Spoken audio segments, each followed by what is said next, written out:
Hi everyone, welcome back to my channel. My name is Katie Lee, CGC, and today is a super exciting episode of Fertility Friday because today I finally get to share something I've been working on creating for over the past month, maybe about 2 months now. And it's something that I really hope can help some of you that are experiencing miscarriages and just kind of don't know where to turn, or you're not sure how much of a evaluation you've had yet. A little bit about me. I'm a genetic counselor and I've worked in fertility for over the past 5 years. And then on top of that, I myself have gone through recurrent pregnancy loss with my partner for the past 2 years. So I thought after my first miscarriage and after my second miscarriage that I already knew quite a bit about recurrent pregnancy loss, but it turns out I had a lot to learn because there really is only a small subset of patients who are in fertility clinics because of recurrent pregnancy loss. It's thought that about 5% of couples or individuals who are attempting to conceive have 2 or more consecutive miscarriages, and it's only 1% of couples or individuals attempting conception that have 3 or more pregnancy losses. I myself have had 5 pregnancy losses at this point. I'd love to know what the statistics are on that. And I know there are some of you out there who've had, 8, 9, 10 or more pregnancy losses too. So 1%, it's pretty small, but in genetics, 1% is actually big. I know there's a lot of us out there who have gone through multiple miscarriages. So what I've made is 2 parts. One part is a worksheet to keep track of your recurrent pregnancy loss workup. And it's right here. Because there are so many papers, especially if you end up switching OBGYNs or switching to IVF clinic, like I have. I have just loads of records, like filing cabinets full of records. This is just like a tiny subset I just printed out as an example. So that's the first part, is this worksheet to keep track of, this worksheet to keep track of your workup and have everything all in one place. And then the second part is more of a handbook. It's a 5-page handbook that describes what each of the tests are and why they're recommended, how you would be treated for a condition if you do get a diagnosis with any of the tests, and what it means for you. So I'm super excited to have made this because I feel like there aren't a lot of resources where it's all in one place. And I hear from so many patients, they'll say, did I have a complete recurrent pregnancy loss panel? Or they'll tell me, yeah, I've done everything. And then when we start going through it, they've only done small pieces. And I think part of the problem is that most people who have a miscarriage or 2 or 3, they're followed by their OBGYN, especially at the beginning. And OBGYNs are fantastic, but they may not be up to date on the full workup that is recommended if you do have multiple miscarriages. So what I've based my recommendations off of for both of these packets is the American Society of Reproductive Medicine. And that's a group of IVF doctors or REs and scientists and researchers that work in the field of reproductive medicine. And they've published a committee opinion on what tests should be completed if a patient goes through multiple miscarriages and has that diagnosis of recurrent pregnancy loss. So that's what I base my workup checklist off of, but I also added a few things of my own, one especially that I think is very important here too. So I think this could be a fantastic tool if you're somebody who's just starting to explore what the cause of your miscarriages might have been and you don't know where to start. You're trying to advocate for yourself and ask your OBGYN for specific tests. Or the way I used it is to get organized and to keep track of different dates of testing, make sure you're up to date, and kind of have everything all in one place, because between logging into all of the different patient portals, constantly resetting my password because I never know what it is, and then like trying to keep both electronic records and some printed records, it's so easy to lose track of things. So I think this is easier.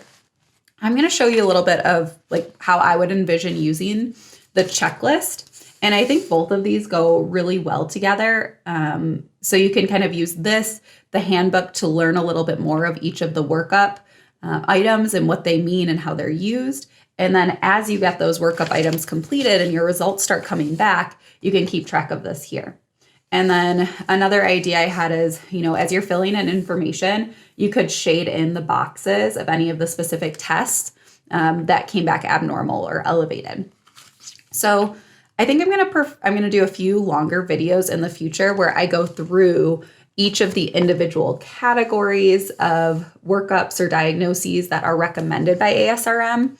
Like there's workup for antiphospholipid antibody syndrome. That's an immune condition that causes an increased risk for thrombosis or blood clotting, and therefore causes an increased risk for miscarriage. There's anatomical differences that you want to look for and be evaluated for. So a uterus that's shaped different than typical. There's hormonal or metabolic conditions like diabetes, high levels of prolactin, thyroid conditions like overactive or underactive thyroid, and then genetic conditions. Both the sperm source and egg source should be tested to see if they have chromosome rearrangements that could cause an increased risk for miscarriage. And then there's also genetic testing that can be performed on the tissue from the miscarriage. And that could give you an idea as to why a miscarriage happened. So that's what I've included here. And then on the side, I thought I'd include just a quick list of basic egg source workup items like AMH and FSH. Those are blood tests that can be used to give you an idea of your kind of level of fertility. Antral follicle count, how many follicles, which each hopefully contain an egg, are observed on an ultrasound. And other things like carrier screening, vitamin D. For the sperm source, things like a semen analysis, which measures the motility, the count, and the morphology of the sperm. And then lastly, some lifestyle factors. So things to keep in mind that we know can cause an increased risk for miscarriage. Things like cigarette smoking, having a healthy BMI, alcohol use, and so forth. So that's an idea of the workup worksheet that I created. And like I said, the way I'm planning to use it, and I've already filled out one of these, but I thought I'd just start anew for demonstration, is I've got my list of records here. So the first one, and I guess this is all going to be flipped, is my lupus anticoagulant. And it said I had no lupus anticoagulant detected. So I can just find that in my workup worksheet, and I'm going to write negative. And I'm going to write the date of the test, which was December 23rd, 2019. And then you can kind of just keep making your way down this checklist. And by the time you get to the end, you'll know whether you've completed the full recommended workup by ASRM or whether there's gaps. I did leave a bunch of blank spaces here, just because oftentimes the egg source will have some additional testing done that I may not have listed. So like the next thing I came to in my records was my blood type. So I can add that in. I'll write blood type. I'm A negative. It doesn't really matter what the date was because that will never change, but I'll write that in. And you can keep track of tests like things that might change that you might be treated for. Like if you are identified to have an elevated TSH or something like that, where you're treated and then you have serial draws to see how the treatment affects your TSH level and see if you can, be medically managed for your hypothyroidism or hyperthyroidism. You could include the results from multiple dates. So that's the workup. Let me know if you have any questions about it. I actually just started up an Etsy shop and put these 2 items on there. You can buy them individually. I thought just in case, you're just interested in the workup worksheet to keep organized, or you can buy them together and get them for a little bit cheaper if you buy both. So I'll include the link below. And what I'm planning to do, like I said before, is to go through each of the categories and spend a little bit more time in a different video explaining what the tests are, what they mean, and then what the follow-up would be. Also how common they are. But that all can be found right here in this packet that's really nicely organized. So if you want to get the information right away, go visit my shop, Katie Lee CGC at Etsy, and you can find this. Thanks for watching today, you guys. I hope you have a great, fantastic start to 2021.